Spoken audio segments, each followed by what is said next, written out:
Hello everyone, my name is Amrita. तो चलिए गाला के अकाउंट्स का पेपर 3 का सेक्शन बी का पोर्शन स्टार्ट करते हैं। 21 नंबर का क्वेश्चन है, give the formula of super profit. Super profit का फॉर्मूला है average profit minus expected profit.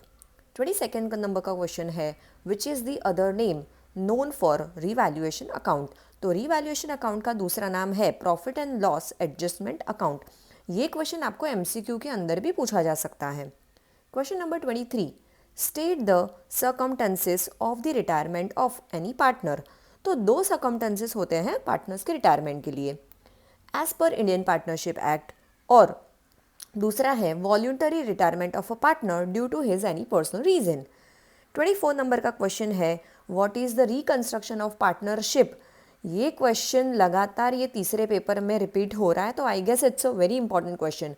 Reconstruction of partnership का मतलब क्या होता है? Change in relationship of the partners, जैसे कि प्रॉफिट शेयरिंग रेशियो बदलना, एडमिशन, रिटायरमेंट और डेथ, या तो इंसॉल्वेंसी ऑफ एनी पार्टनर।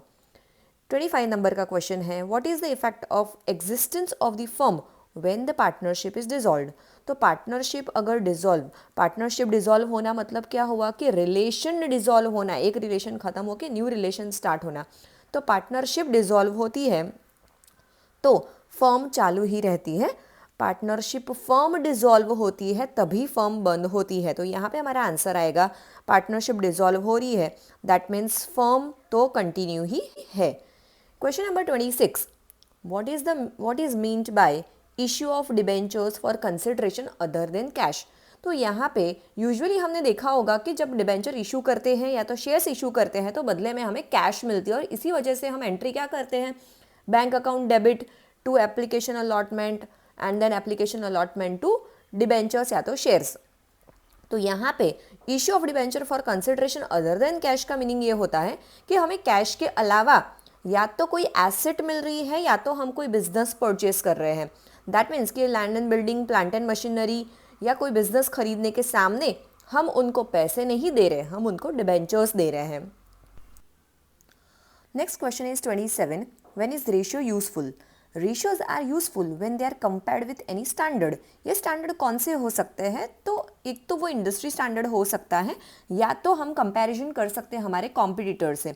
तो रेशियो को हम हमारी कंपनी को किसी इंडस्ट्री के स्टैंडर्ड के साथ कंपेयर कर सकते हैं, और या तो हम कोई कॉम्पिटिटर के स्टैंडर्ड के साथ भी उसको कंपेयर कर सकते हैं। Question number 28 is, what is liquidity. Short-term solvency of the business is known as a liquidity. In other words, firm's capability to pay short-term liability is known as a liquidity. Question number 29 is, what is cash and cash equivalent? Cash and cash equivalent का मतलब होता है कि cash means cash on hand या तो bank balance, and cash equivalent का मतलब कि जो कैश नहीं है बट इजीली कैश में कन्वर्ट हो सकता है, इजीली सेलेबल है इन द मार्केट। ठीक है, तो highly liquid short-term investment, such investments which can be quickly and with accurate estimated price convertible into cash.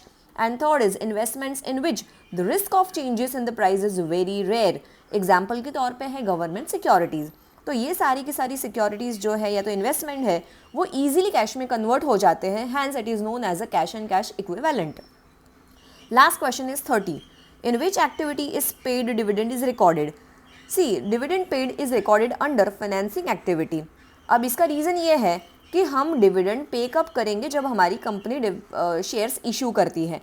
Share issue हम इसीलिए करते हैं कि हमें फाइनेंस की ज़रूरत है, hence issue of share will become financing activity, और उसकी वजह से जो हम डिविडेंड पे कर रहे हैं वो भी हमारा फाइनेंसिंग एक्टिविटी ही कंसिडर होगा।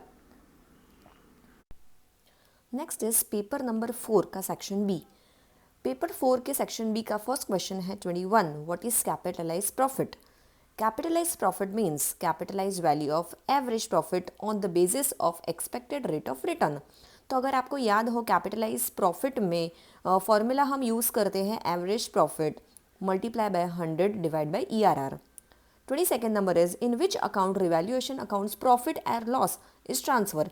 तो रिवैल्यूएशन अकाउंट का प्रॉफिट या लॉस हम करंट पार्टनर्स, मतलब कि जो सारे के सारे पार्टनर्स हैं उनके कैपिटल या तो करंट अकाउंट में उनके ओल्ड प्रॉफिट शेयरिंग रेशियो में डिस्ट्रीब्यूट करते हैं। Question number 23 is, which balances are credited to all partners capital account in their old profit sharing ratio at the time of retirement। तो कौन से बैलेंसेस हम all the partners के capital ratio में distribute करते हैं? तो एक है undistributed balances of profit, accumulated reserves जैसे कि general reserve, capital reserve etcetera, which is shown in the balance sheet. तो ये सारी के सारे रिजर्व्स हम डिस्ट्रीब्यूट करते हैं पार्टनर्स के कैपिटल या तो करंट अकाउंट की क्रेडिट साइड में। 24 is what is the effect on books of account when the partnership firm is dissolve. Partnership firm जब बंद होती है तो उनके बुक्स बंद कर दिए जाते हैं, दो books of account will be closed. Next question 25, in which type of partnership the partnership firm is dissolved by notice?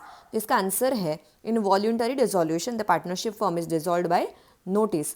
Question number 26 is according to Companies Act 2013 for what duration company can issue the debentures? तो as per Company Act 2013 normally a company can issue the debentures for maximum 10 years। But अगर company infrastructure project में engage है, infrastructure related काम करती है, तो वो company maximum 30 years के पीरियड के लिए डिबेंचर्स इश्यू कर सकती है। 27 is by which ratio is the efficiency is measured. तो एफिशिएंसी मेजर होती है 4 रेशियो से, stock turnover ratio, working capital turnover ratio, debtors turnover ratio and creditors turnover ratio. 28 is what is share holder fund.